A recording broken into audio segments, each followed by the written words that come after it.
الحمد لله نحمده ونستعينه ونستغفره ونعوذ بالله من شرور أنفسنا ومن سيئات أعمالنا من يهده الله فلا مضل له ومن يضلل فلا هادي له وأشهد أن لا إله إلا الله وحده لا شريك له وأشهد أن محمدا عبده ورسوله صلوات الله وسلامه عليه تسليما كثيرا أما بعد فإن خير الكلام كلام الله وخير الهدى هدى رسول الله صلى الله عليه وسلم وشر الأمور محدثاتها وكل محدثة بدعة وكل بدعة ضلالة وكل ضلالة في النار.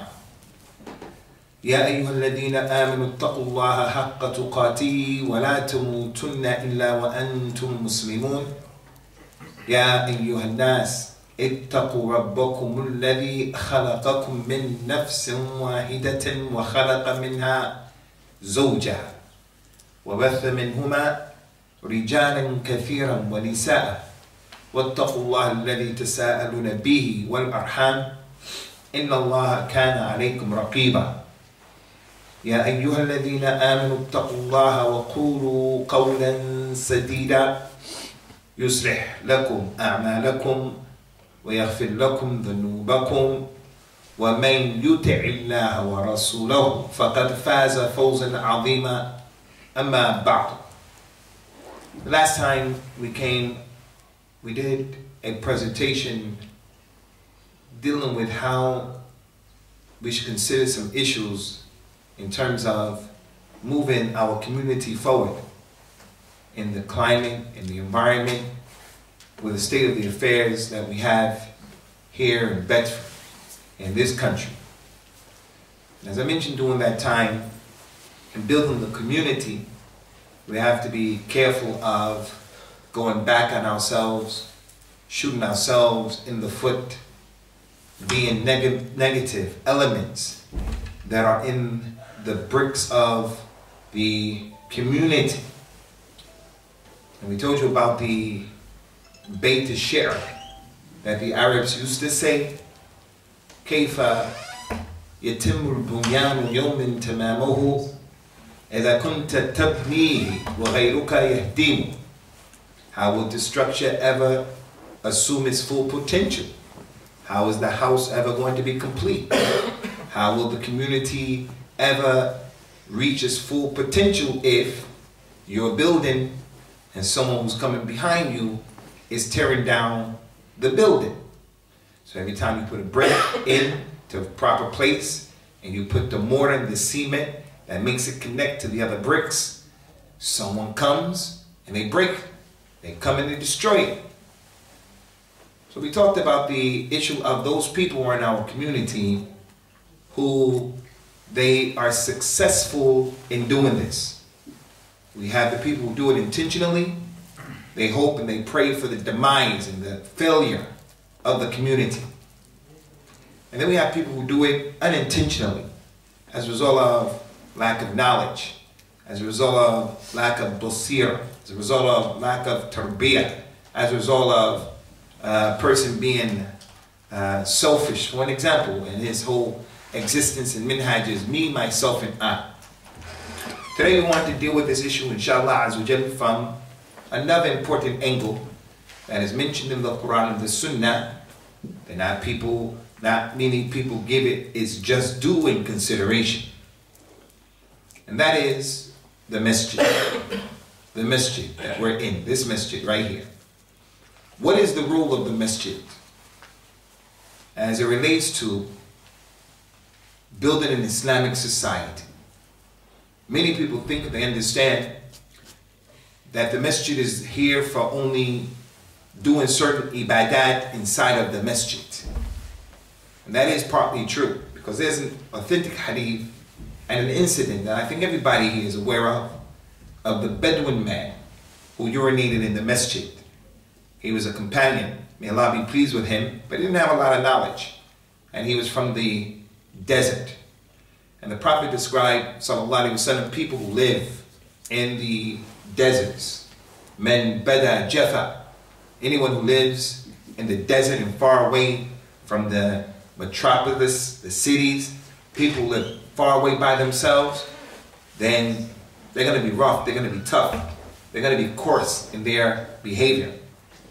That man came to the masjid and he exposed his awrah and he urinated in the Prophet's masjid, sallallahu alaihi wasallam, in front of everybody. People wanted to deal with him. Now is not the time to go through the whole story because it's well known. I just want to pick out something from the story that makes the point. And that is, after the Prophet sallallahu alaihi wasallam told the people, leave him alone, let him finish. Let him finish. When the man finished, he told the people, go and pour water on it because urine is from najasa. Then he told the Bedouin man, come here. In a real nice, easy way, the Bedouin man came. And he said to him, sallallahu alayhi wa sallam, inna hadhihi al-masajid la taslahu li shay'in min al-qadr wal-bawl wal-khala' wa innama hiya li qira'ati al-Qur'an wa dhikrillah was-salat. He said to that man, the masjid in Al-Islam, the masjid, it has not been built for the qadr, the filth and the dirt that people bring to the table. You have filth, you have dirt on your body, you have filth and dirt in your car, you have filth and dirt in your homes. Qadr, the qadrat. The masjid is not for that. Don't bring a cake in this masjid and then eat a cake and wipe your hands on the wall. Don't take gum out of your mouth and put the gum under the chair or on the carpet. Don't come to the masjid and eat in the masjid and something accidentally spills and then you get Coca-Cola and you stain the masjid. It's not built for that. The masjid is not for that. For you to dirty it up. He said, nor is the masjid for urine. Don't urinate in the masjid. It's najasa. He said in the masjid also is not for khala. It's not for you to defecate, akramakumullah. Don't defecate in the masjid. Bring your baby, change the pamper of the baby, change the diaper of the baby, and then you get it all over the place. Can't do that in the masjid. He said, verily the masjid has been built for reading the Quran. It has been built for the dhikr of Allah. It has been built for as-salat. So that hadith of the Nabi sallallahu alaihi wasallam establishes for us the primary reason of the masjid. The word masjid in Arabic language, they call that ismul makan. Ismul makan, the name of a place, like mal'ab. The place to play, to make li'b, is the mal'ab. The place to make sajda is the masjid. The place to do as-sa'i, the sa'i between Safa and Marwa, is al-mas'a. So they have these precisions in the Arabic language. The main goal and the main objective of the masjid is for sajda. That's the main goal and the main objective, number one on the top of the list. And it shouldn't be compromised. So with that being the case, we should understand that those people who think that the masjid is only for that, no, it's not only for that, but that is the main goal and the objective of every masjid. That's what this masjid has to do. The masjid is not a private or a public corporation. The masjid is not a place where you have to come and you have to pay dues, a fee to get in. The masjid is not a place where the Muslim, no matter who he is, he comes and he has to pay liability insurance. That's not his job. The masjid is a place that facilitates for him or her the ability to come, to make sajda, to make qira'at al-Quran, al-dhikr, to learn his religion and so forth and so on, to worship Allah. That's the main goal and the main objective. And that's why, ikhwani, every masjid, it belongs to Allah Azza wa Jalla. It's not the property of anybody here. Allah Ta'ala mentioned in Surah Al-Jinn, وَأَنَّ الْمَسَاجِدَ لِلَّهِ فَلَا تَدْعُوا مَعَ اللَّهِ أَحَدًا. Verily the masjids, they belong to Allah. So don't call anybody else other than Allah. The ayah is talking about making tawheed and only making dua to Allah and salat to Allah. But it established the masajid are for Allah. So I, had nothing to do with the purchase of this building. I had nothing to do with the paint and the location. I had nothing to do. But when I come to this masjid is just as much mine as it is anybody here. Anybody. There are some cultural masjids that the Muslims have who, when you go there, you feel very uncomfortable. You go to an Asian masjid, Pakistani people, Braille, Deobandi, you go in there, they look at you like you're there to steal the shoes, steal the coats, steal the jackets. They make you feel uncomfortable. Go to the Sumari masjid, he makes it, you feel like this is my masjid. You have nothing to say here. The language is not your language and the people don't want you there. The masjid is a place where any and every Muslim, I just gave those two examples, but you get the point. Somali, Asian, whatever. The masjid belongs to everybody, everybody. And that's why there are a lot of do's and don'ts in the masjid, showing us that it's not anybody's property. It's the collective place of gathering for the community so that the Muslim man or woman can worship Allah, read the Quran, make the dhikr. He can do the things in the masjid that the Prophet has legislated, sallallahu alaihi wasallam. One of the companions, his name is Abdurrahman ibn Shibr, radiyallahu anhu, قال نهانا رسول الله صلى الله عليه وسلم أن يوطن الرجل المكان المقام كما يوطن البعير أو كما يوطنه البعير. The Prophet prohibited us from getting a place in the masjid where you always pray the way that the camel gets a place. The meaning of that hadith is, you and I, as a Muslim, you can never go to this masjid and you always pray right there. Every time you pray in this masjid, you pray right there. Prophet Muhammad said, don't do that. Whenever you come to the masjid, you should pray there, you should pray here, you should pray there, you should pray there, you should pray there, you should pray there. You shouldn't be a person who chooses the same spot to pray all the time. And that's for many reasons. One of the reasons is because the more places you pray, that place will come Yawm al-Qiyamah and be a witness for you Yawm al-Qiyamah. Because the earth is going to speak for and against people. He walked to the masjid down this street and the earth will speak on your behalf. He shed blood on this street. That street is going to talk against you Yawm al-Qiyamah. So the places in the masjid are going to bear witness for you. You go to Mecca, you go to Medina, walking around that Kaaba, it's going to be a witness for you. The earth, and that's the meaning of that surah in the Quran that I think everybody memorized. إِذَا زُلْزِلَتِ الْأَرْضُ زِلْزَالَهَا وَأَخْرَجَتِ الْأَرْضُ أَثْقَالَهَا. When the earth sends forth what's inside it, the human beings, and then it starts to talk about its news. It's going to tell, he did this, he did that, good or bad. That's one reason why you can't do that in the masjid. Another reason, Ikhwani, is because it opens up the door for riyah, showing off. Hey, where is brother so-and-so? Which one? Who's you talking about? Which Muhammad? You know the one who always prays over there in that spot. The camel is an animal. Once he sits down, he's not going to move. He'll stay in that position until it's time to get up. So the Prophet said, don't do that. Why are we using this hadith? We're using this hadith to show the impermissibility of a person thinking that the masjid belongs to him. In certain masjids, you'll see people put prayer rugs behind the imam, 3 or 4 prayer rugs. You can't do that. They put 2 or 3 or 4 prayer rugs behind the imam. Wa alaikum salam wa rahmatullah. If someone comes way before him, you can't pray right there. No, you can't do that in Islam.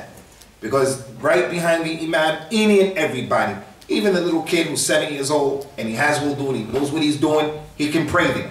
He can pray there behind the imam. And that's because, again, the point is that the masjid, it belongs to Allah, and the main goal and the main objective of the masjid is for the ibadah of Allah is not the property of anybody. That's the point. I know many masjids where the people are fighting over the masjid. Who's going to run the masjid? Who's going to lead the masjid? And this is a problem. The community doesn't go forth in those kind of situations. So, the masjid during the time of the Prophet ﷺ was other than that. Now, if we don't understand what the masjid is for, then how are we going to know and realize what's the role of the masjid in building the Islamic society? So the first point we want to make is, one of the things that we mentioned in our last class is the importance of a tadabbur, reading the Quran with consideration, with concentration. أَفَلَا يَتَدَبَّرُونَ الْقُرْآنَ أَمْ عَلَى قُلُوبٍ أَقْفَالُهَا.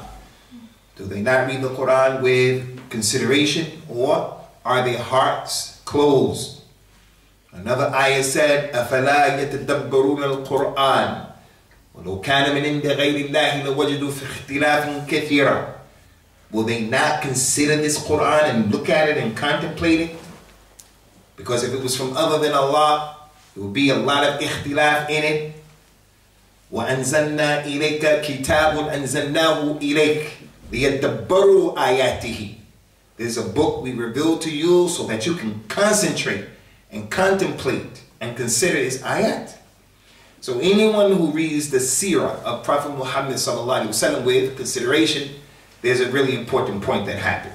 And that is, he stayed in Mecca for 13 years. 13 years trying to give da'wah. When he couldn't establish his religion and his community and his Islamic society in Mecca, he had to leave. And that's because it's wajib for him to establish the Islamic society. That is an obligation upon him. It's fardu kifaya.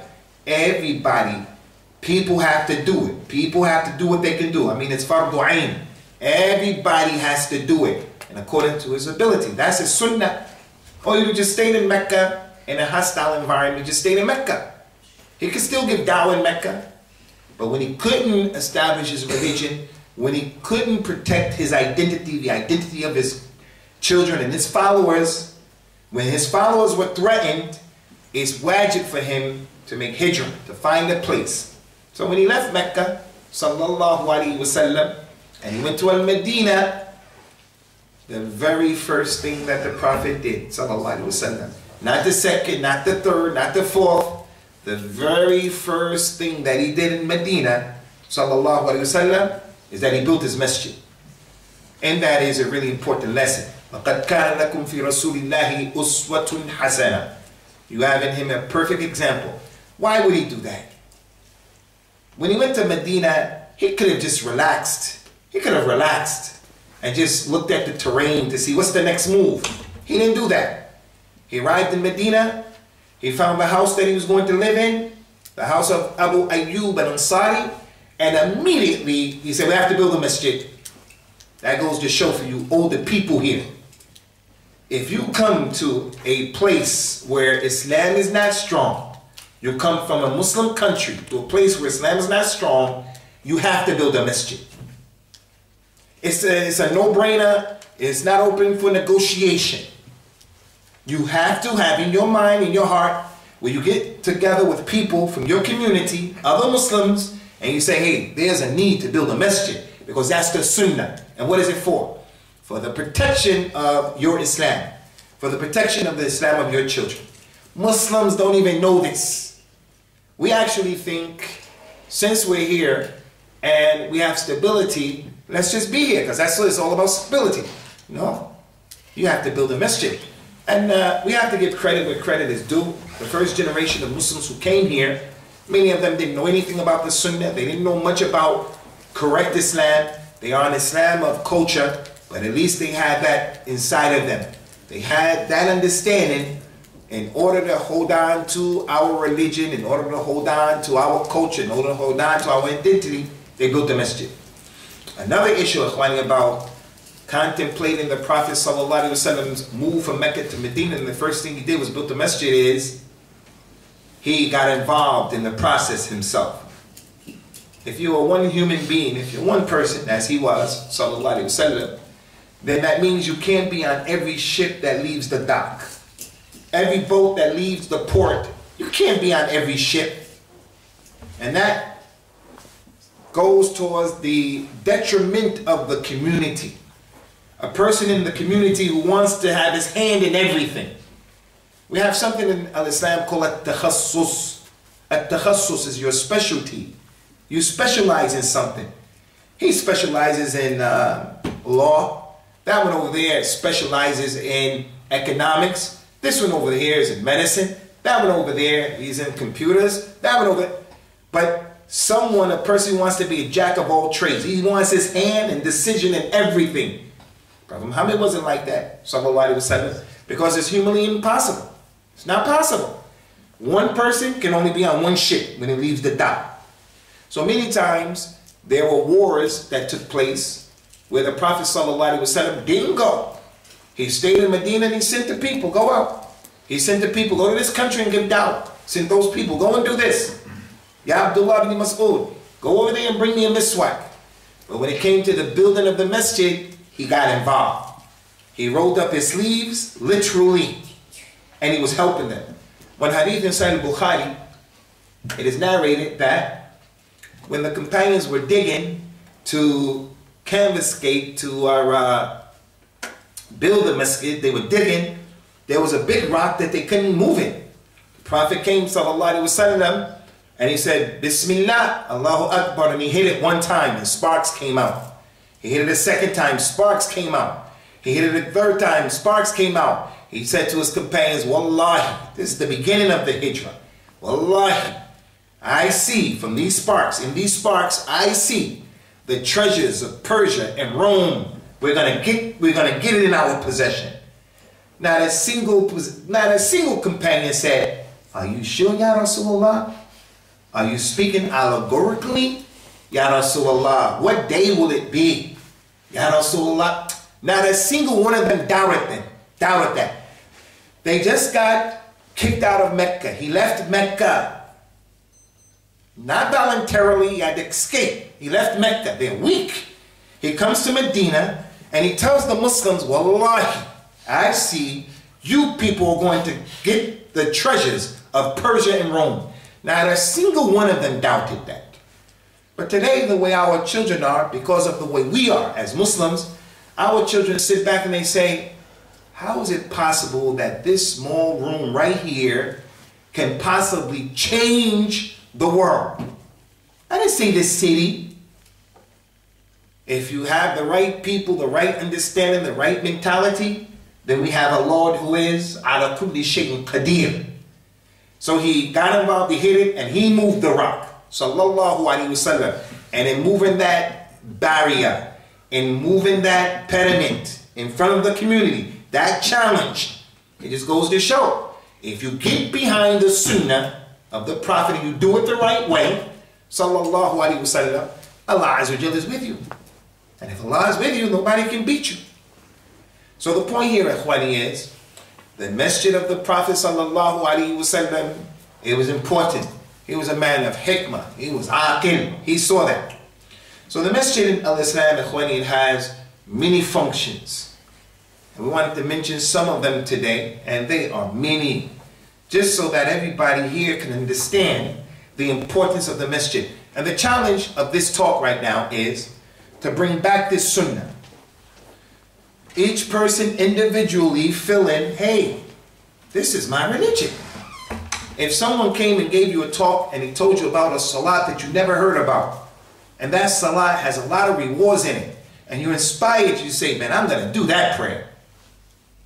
Because I never heard about it, and mashallah, look at the reward. The challenge here in this talk for you brothers and you sisters is, let us bring back this sunnah.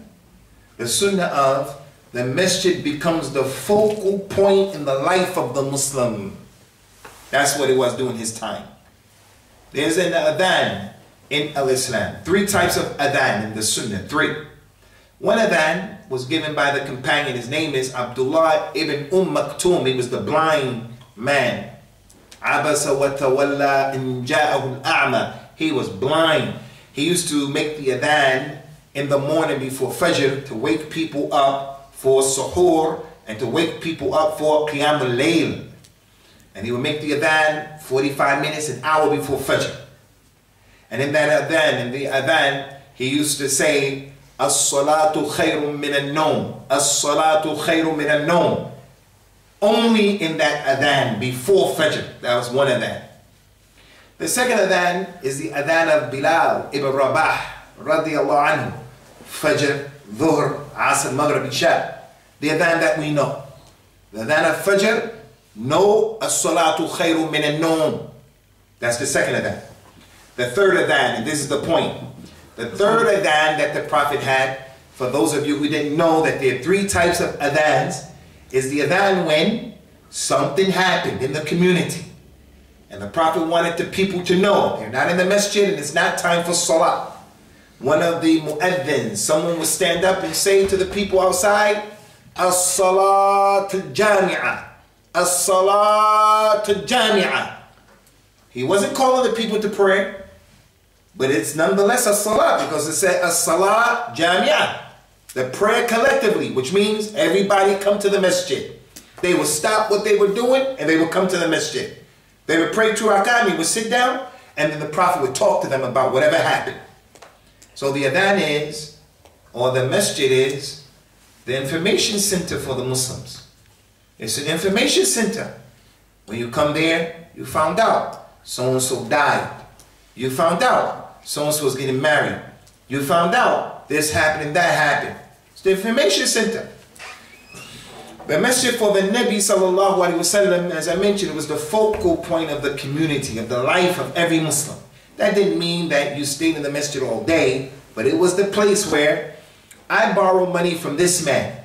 The day that the companions used to agree to pay the money, they would agree to pay the money in the masjid, at the Prophet's minbar. If that man is going to borrow, I'm going to borrow money from that man. He would say, okay, I'll loan you the money, 500 pounds. I'll loan you the money. You have to give it back to me after 5 months, and you have to not delay and pay me just as you took it right here at the Prophet's minbar, making a tabarruk and also making ta'zeem of his minbar. Because who in his right mind will come to the minbar and he claims he loves the Nabi sallallahu alaihi wasallam, and then he rips you off. Now, the Prophet sallallahu alaihi wasallam's masjid, especially for you young people, what was the role of the masjid in building the Islamic environment in society? Many things. First one that I want to mention, especially for you young people. The masjid in Islam during the time of the Prophet sallallahu alaihi wasallam, all of us, it was the place, the primary place where a good reputation is sought. Everybody here is a member of the community, a member of society, especially our ummah. Allah said in the Quran, وَكَذَلِكَ جَعَلْنَاكُمْ أُمَّةً وَسَطًا لِتَكُونُوا شُهَدَاءَ عَلَى النَّاسِ وَيَكُونَ الرَّسُولُ عَلَيْكُمْ شَهِيدًا. We made this ummah an ummah that is in the middle, so that you people can be witnesses over all of the other people, and so that the messenger will be a witness over you. So the Prophet was sitting sallallahu alaihi wasallam, and a dead person went by his janazah. Some of the Muslims said he was a good person. That person was a good man. The Prophet said it's wajib, wajibat, it's wajib. Another janazah came, another dead person, and they brought him by. The people of the community said that man was bad, he was a terrible person. The Prophet said it's wajib, wajibat, it's wajib. They were students of knowledge. They said, Ya Rasulullah, why did you say that? Why did you say the first janazah this, second janazah that? He said, because you people, this community, you're witnesses over one another. If the people in the community are collectively saying, so-and-so is a good person, then inshallah ta'ala with Allah is a good person. And if everybody is saying this guy is a bad person, then that person is a bad person. So it's not in our religion where the Muslim says, I don't care what people think. What you mean you don't care what people think? You better care what your neighbor thinks. You better care what your mother and your father thinks about you. You better care. So if you want a good reputation, the masjid is the best place to get that reputation in Islam. Now, some of you are in school and you do well with your grades. That makes us proud. That's a good reputation. That you have excelled academically. You got a degree. You did well in school. That's a good thing. But the masjid in Islam is more important than that. Why do I say that? The role of the masjid in Islam in terms of building the community. The masjid is the best place where a good reputation is sought, in that Allah established in the Quran in Surah At-Tawbah, إِنَّمَا يَعْمُرُ مَسَاجِدَ اللَّهِ مَنْ آمَنَ بِاللَّهِ وَيَوْمَ الْآخِرِ وَأَقَامَ الصَّلَاةَ وَآتَى الزَّكَاةَ وَلَمْ يَخْشَ إِلَّا اللَّهَ فَعَسَى أُولَٰئِكَ أَن يَكُونَ مِنَ الْمُهْتَدِينَ. Allah established in many ayat about the people who take care of the masjid. He said, verily those people who are the custodians of the masjid, any masjid, the people who are responsible for the masjid, they are the people who believe in Allah. He established for them iman. They're not the munafiqeen. They are the people who do the salah. They're the people who do the zakat. They're the people who are fearful of Allah Azza wa Jalla. And it is hope that they are the people who are guided. They are the people who are guided. So Allah established in this ayah and many other ayahs that people who take care of the masjid on whatever level. This person, his job is to open up the door of the masjid. That guy, his job is to clean the masjid. That guy, his job is this. That lady's, her job is this. Anybody who's taking responsibility on any level of taking care of the masjid is from the best things in Islam. The Prophet said in an authentic hadith, sallallahu alayhi wa sallam, and proving the point, Sahih Bukhari and Muslim, Sab'atun yadhluhum Allahu fi dhillihi yawma la dhilla illa dhilluhu. There will be 7 people who will be under Allah's shade on the day when there will be no shade, meaning Yawm al-Qiyamah. And this is part of our Aqidah.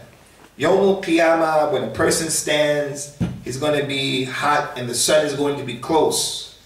And the only refuge from that heat and that sand and that sun is the shade that will be as a result of the Arush of Allah. Allah's Arush, his throne, is going to put shade on 7 people. 7. And 2 of those 7, he said, 2 of those 7, Shabun Nasha'a fi ta'atillah. A young person who grew up obeying Allah. He's 17, 18, 19, 20, 21. A youngster, especially in this society. And although they're young, they have enough iman and taqwa and discipline to be a decent human being. They'll be under Allah's shade. So don't be with the criminals in this society, the criminals from your friends, the criminals from your relatives, and people who you hang out with. But the reason we want to use this hadith is the 3rd person who was mentioned in this hadith. رَجُلٌ قَلْبُهُ مَعْلُقٌ بِالْمَسْجِدِ. There's a man, one of the 7, his heart was connected to the masjid. He would come to the masjid, and when he left, he couldn't wait to come back. Now, I don't want anybody to understand that I'm encouraging you to live in the masjid, although there were some companions who did that. There was a place in the Prophet's masjid, sallallahu alaihi wasallam, where the people were called Ahl Sufa. They used to live. It was out down there in the corner, and it was elevated. They didn't have money.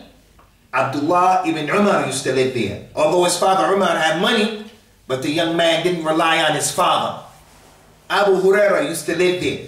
Some of the major companions, Usama ibn Zayd, they used to live there. So the masjid was a place where poor people could live even. Now we're not going to do that at this time, because if we did that at this time, it's a problem. Even myself, sometimes I'm afraid, when I come to a masjid like this, I'm afraid to leave my shoes downstairs where no one's watching, because they're homeless people, poor people come and they steal your shoes. That happens. That happens all the time. But the point is, we're not going to leave the masjid open and say, hey, poor people can come and live here. But during the time of the Prophet ﷺ, that was one of the goals of the masjid, one of the functions. It took care of the social needs of the community. Every social need, as you're going to see. So, that hadith and that ayah shows what? The good reputation. If someone came to my house and he sent this brother right here and he came to my house, he said, Abu Usama, I know a family, their son, he wants to marry your daughter. Wants to marry your daughter Ramla. I said, okay, it's not you, are you? Is it? He said, no, it's not me. I'm already married. I'm very happy married. It's a brother in the community, a young brother. I said, who is it? He said, you know that young brother, Jamal? No, which Jamal? Jamal who's in the masjid? Yeah, Jamal in the masjid. When is you able to say that about someone's kid? About the young man from the community? That's a good reputation. Because that's what they remember. Sahih Bukhari, there was a woman, she was a black woman, and the only reason why the hadith mentioned the black woman is because some of the Arabs during that time were extremely racist. It didn't mention she was a black woman because there's something inherently wrong with being black. Black is beautiful. It's one of the best colors, in my opinion, but no superiority of white and black. But the hadith described as being a black woman. That lady used to stay in the masjid. Shows the permissibility that women are in the masjid. She died, radiyallahu anha. But what was her job? Her job was she used to sweep the masjid and keep it clean. And that's how the Prophet knew her. So when she died, the Prophet asked, where is that lady? I haven't seen her. And one day, she went missing. He said, where's that lady? And this is from the Sunnah of the Nabi Sallallahu Alaihi Wasallam. They call it in Arabic at-tafaqqud. At-tafaqqud means someone goes missing. Someone, I know Mu'een. I see Mu'een.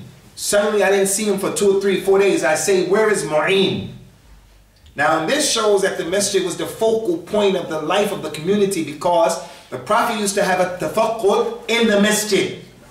He would say, sallallahu alaihi wasallam, when he didn't see people in the masjid, where is so-and-so? Where's your brother, ya Anas ibn Malik? Anas would tell him this. Where's that black lady? Where's that lady? Oh, ya Rasulullah, she died yesterday. Just yesterday. So we prayed janazah on her. He became agitated. He said, why didn't you people tell me that she died? So he told the people, everybody come. They went to her graveyard and he prayed a second janazah on the lady. They already did the farud kifayah, but he was upset. Why didn't you tell me? And that's a proof he's not hazir, nazir. He doesn't know the ilm of ghayb, or he wouldn't have never said, where's that lady? He would have known she died. He would have been there. He went, he lined the people up. They prayed salat a second time. And Imam al-Bukhari used that hadith to show the permissibility of a woman living in the masjid, because she lived in the masjid, and to show the virtues of taking care of the masjid. Prophet Muhammad sallallahu alaihi wasallam prayed over a woman who just swept the masjid. She just swept the masjid. So that goes to show you coming into this masjid and straightening up that area, as opposed to waiting for the administration to make that decision, or waiting for Ahmad, Bakr and Zayd. You do it. That can be something that can get a person into Jannah. That's something where a person can become like, as we're talking about, the point that we're making, his honor is raised in the sight of Allah. And there are many examples, and I gotta move on, but I do want to share these other issues with the other two issues about the masjid. Umar radiallahu anhu doing his khilafah, Ikhwani doing his khilafah. There was a man who came to Umar and he said, Ya Amir al-Mu'mineen, you know that man right there? You should hire that man and put him in your administration, because this is a good person right here. He knows numbers, he's competent, he's qualified. Umar said, do you know him? He said, Wallahi, I know him well. He said, Hal amalta ma'ahu mu'amala? Did you work with him? He said, no. You did business with him? No. You traveled with him? No. Umar radiallahu anhu said, Idhan innaka la ta'rifuhu. You don't know him then. Maybe you just saw him coming up and down in the masjid. Maybe you just know him coming up and down, making salah in the masjid. Now the point that we're using that hadith is for this. The man was praising him. He was praising him. So Umar told him, if you didn't do these things with that man, you really don't know him. But because you may have seen him in the masjid, because if you see a person in the masjid, it's a sign and indication that he's a good person, inshallah. Because during the time of the Prophet ﷺ, as Abdullah ibn Mas'ud said, in a long hadith, he told his companions, the tabi'un and his students, the Prophet gave us a sunnah. And that sunnah is the salat in al-jama'ah and keeping the masjid alive. He said, if you people leave this sunnah, you're going to go astray. And then he mentioned, radiyallahu anhu, لَقَدْ رَأَيْتُنَا وَمَا يَتَخَلَّفُ عَنْهَا إِلَّا مُنَافِقٌ مَعْلُومَ النِّفَاقِ. He said, I saw during my time with the Prophet, I saw when it came to the masjid and praying and being in the masjid, no one would be absent from the masjid except the person who was a hypocrite, and his hypocrisy was well known. So that's the first point in terms of the role of the masjid. The other thing, Ikhwani, as I mentioned, is that the masjid, during the time of the Prophet ﷺ, unlike what we have today, the masjid used to take care and facilitate the social needs of the people. Like I told you, some people lived in the masjid. The poor people of Ahl al-Sufa used to live in the masjid. It was the place where they used to do what is known as the qaylula. That's not part of our life anymore. But nonetheless, it's still a sunnah, and it's important that we bring this out, because in the Arab world during that time, Prophet sallallahu alaihi wasallam encouraged us in our religion to sleep after Salat al-Dhuhr. Take the siesta. And that was a part of their life. So if you slept after Dhuhr, then you wouldn't be tired when you go to bed after Isha. You won't wake up for a tahajjud. So he gave the body some time to get some rest. You wake up between Dhuhr and Asr, and then you go the rest of the day. After Isha, they will go to bed. They will work up before Fajr and make Qiyamul Layl and the Salat al-Fajr. But anyway, this qaylula that they used to make, it used to be done in the masjid, although they had homes. Abdullah ibn Umar, he said, when we were youngsters, we used to always make qaylula in the masjid. The man will come from the desert and ask the people, where is Muhammad? I want to accept Islam, or I have something, I have to deal with him. They would say, he's over there sleeping in the corner, taking his qaylula. So it took care of the social needs. From that is what happened with Mu'adh or Sa'd ibn Mu'adh. In the Khandaq, the battle of the Khandaq, the Kuffar of Quraysh cut his arm off right here. And in the man, there is a vein in this arm that if it is severed, you're in trouble. So when they cut that thing off, he started to get sick. After the incident, the Prophet told the people, sallallahu alaihi wasallam, build for him a tent inside of the masjid, because I want to make it easy to have access to him, because he was one of the leaders of the Ansar. So he didn't want to go all the way to his house. So he said, build for him a tent inside of the masjid so that it would be easily accessible. And Imam Ibn Hajar, who gave the explanation of these hadith in Sahih Bukhari, he showed from the sunnah of the Nabi sallallahu alaihi wasallam is to take care of the sick in the masjid. Now we're not saying to anybody here, if you're sick, come to the masjid and put your blanket or something over there and you expect us to take care of you. We're not going to take care of you. But it is the place that when you come to the masjid, you're going to find out, this guy is a doctor right here. He's a doctor. Can you take my blood pressure? This guy over here, he's a dentist. I have this problem with my mouth. What do you advise me? And other aspects of what people are doing in the community. That guy over there, he sells telephones. Hey, I want to get a thing for my telephone, for my mobile. Do you have one of these? What do you think is the best one? Hey, my mobile is working like this, it's not working. Can you take a look at it right here in the masjid? So the masjid is going to take care of all of the social needs, address issues. And you all know, the companions, radiallahu anhum, they used to have that thing. You know, as a human being, I'm a father, I'm a husband. I can't be a person who's always serious. There has to be some point where I'm going to joke around with my wife. I'm going to joke around with my kids. It has to be a point. You can't be serious 24/7 or you're going to bust a valve. You're going to get high blood pressure and you're going to pop a vein. You have to relax. They used to do that in the masjid. They would pray Salatul Fajr. The Prophet would give salam, salam alaikum rahmatullah, salam alaikum rahmatullah, and he turned towards the people. And they start talking about what they used to do in Jahiliyyah. And the reason why they talked about that was just to relax themselves. And they said that the Prophet didn't stop them. Instead, he, sallallahu alaihi wasallam, would smile at what they were saying because he found it amusing. Aisha, Sahih Bukhari, the Prophet allowed her to look at those people who were playing with the spears inside of the masjid, showing the masjid is a place where people can celebrate. The aqiqah, the walima. We celebrate the celebrations of Islam. As for my son, he was born April 6th. We're going to have a birthday party in the masjid. Kalla wallahi. Masjid is not for that. Masjid is not for that. So the masjid, ikhwani, it is a place, even, look at this, even to solve disputes. And I want to mention to you guys to always drink with your right hand. It's a place of solving disputes.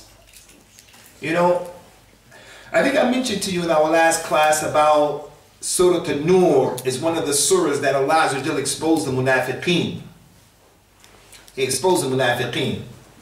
And he said, إِنَّ الَّذِينَ جَاءُوا بِالْإِفْكِ عُصْبَةٌ مِّنْكُمْ لَا تَحْسَبُوهُ شَرًّا لَكُمْ بَلْ هُوَ خَيْرٌ لَكُمْ. The people accused Aisha of making zina. They are a group from amongst you. Don't think it's bad for you that what they did is good for you. How was that good? That was good in many ways. Many ways. One of the ways that that incident was good is it shows the role of the masjid. It taught us something about the masjid. And that is, the Prophet came to the masjid sallallahu alaihi wasallam and he got on his minbar. And he said to the community, who will help me against a group of people who have dishonored me and my wife? They dishonored me and my family by making this accusation. So one of the Muslims from the Ansar, he stood up and he said, Ya Rasulullah, we'll help you, we'll help you. And he knew who was saying it. It was from some of the munafiqeen from the other side of the Ansar.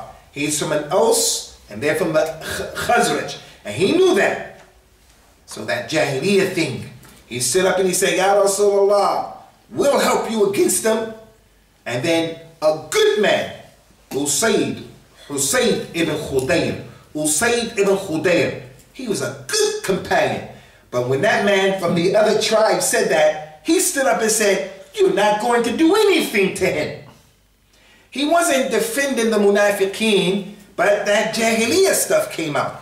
And he threatened them and said, you're not going to do anything to him. And then that man's nephew stood up and said, hey, you a munafiq and you're defending the munafiqeen. And then they stood up and they got ready to fight. What did the Prophet do? Prophet Muhammad, when he saw that, sallallahu alaihi wasallam, he said, Idris, sit down, leave him. And he got off of the minbar and he went home. That hadith and incident has a lot of benefit. It goes to show. If a person says that someone is a munafiq, you shouldn't say that. If you say someone is a kafir, that word is going to come back to you. It's a major sin. Either he's a real kafir or it's going to come back to you. So be careful of making takfir. But if someone did it out of anger, if someone did it and he didn't mean it, so then we're not going to say you're a kafir as well.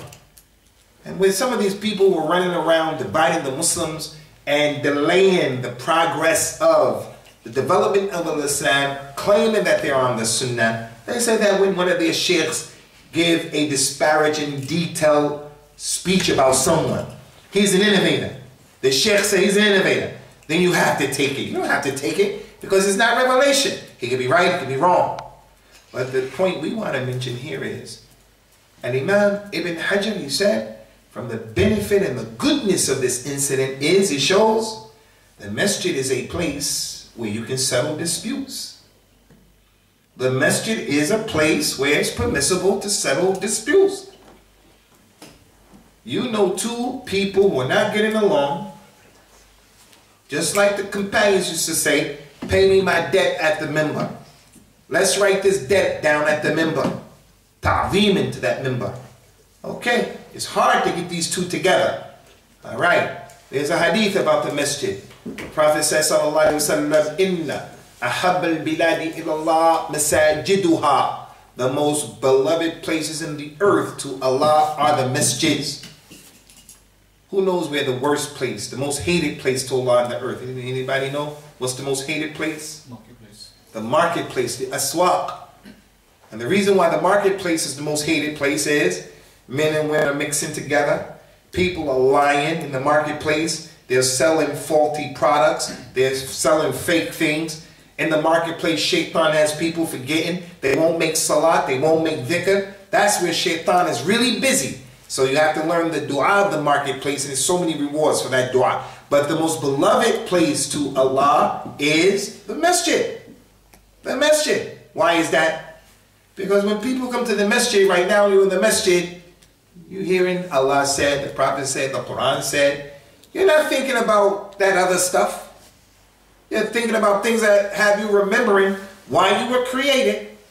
So if these two people are upset with each other, you bring them to the masjid, and that's where people have more adab. People have their voices down more. And when you say to one of them who gets upset, Ya akhi, taqillah, ya akhi. We're in the masjid, fear Allah. He's less inclined to go overboard. Certainly the masjid during the time of the Nabiyyu sallallahu alaihi wasallam, and this is the last point that we want to make, although many points can be made, is that the role of the masjid in developing the Islamic community is that the masjid, Ikhwani, is the place where education is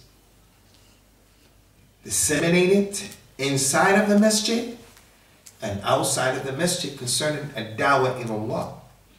It was the masjid where the Prophet ﷺ was saying, you are going to take the flag of jihad. He did that in the masjid. He would get the army and they would say from the masjid, you're going to go to this place from here. It was the masjid that the Nabi would say, he's going to be the arif. The arif is the one who goes around and gets the zakat from the people. The masjid was the place where the Nabi would say, you are the Rasul. I want you to go to Persia. I want you to go here. I want you to go there. Everything was in the masjid. You're the one who's going to distribute the money to the people of zakat. You're going to give them the money in the masjid all the time. But one of the most important places, one of the most important functions that the masjid had during his time was educating the people in the masjid, the Muslims themselves, and also a dawah to Allah. And that's why he used the masjid as a detention center. The masjid was a detention center. Can anybody tell me how the masjid was a detention center? Because we gave that khutbah here one time. That's a question. The masjid is a place of al-habs,